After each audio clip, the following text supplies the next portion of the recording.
ભરૂચ જિલ્લામાં એક 13 વર્ષ અને 9 મહિનાની સગીરાના અપહરણની ગંભીર ઘટના બાદ પોલીસે યોગ્ય કાર્યવાહી ન કરી હોવાના આક્ષેપ સાથે પરિવારે જિલ્લા પોલીસ વડા અક્ષયરાજ મકવાણા સમક્ષ લેખિતમાં રજૂઆત કરી છે।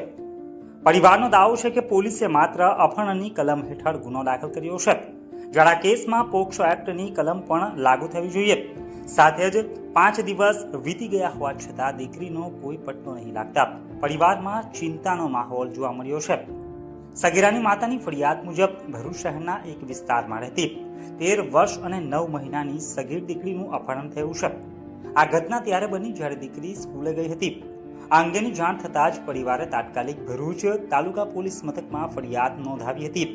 પરિવારનો આક્ષેપ છે કે ભરૂચ તાલુકાના કંથારા ગામનો એક 28 વર્ષીય ઈસમ સગીરાને લગ્નની લાલચે ભગાડી ગયો છે। આ ફરિયાદ બાદ 5 દિવસ વીતી ગયા હોવા છતાં પોલીસ દ્વારા સગીરાનો કોઈ પત્તો લાગ્યો નથી। પરિવારે પોલીસની ધીમી કાર્યવાહી અને પોક્સો કલમ ન ઉમેરવા બદલ શંકા વ્યક્ત કરી છે। પોલીસની નિષ્ક્રિયતાથી હતાશ થયેલા પરિવારે આ મામલે આજરોજ ભરૂચના એસપીને લેખિતમાં રજૂઆત કરી છે। અરજીમાં સ્પષ્ટપણે જણાવાયું છે કે પોલીસે અમારી ફરિયાદ ઉપર માત્ર અપહરણની જ કલમ લગાડી છે, જે તદ્દન ખોટું છે। આ કેસમાં પોક્સો કાયદાની કલમો ઉમેરવી જોઈએ। પરિવારે એસપીને વિનંતી કરી છે કે તેઓ આ કેસની તપાસ વહેલી તકે પૂર્ણ કરાવે અને જો જરૂરત જણાય તો આ કેસની તપાસ એલસીબીને સોંપવામાં આવે, જેથી કરીને તેમની દીકરી ઝડપથી મળી જાય।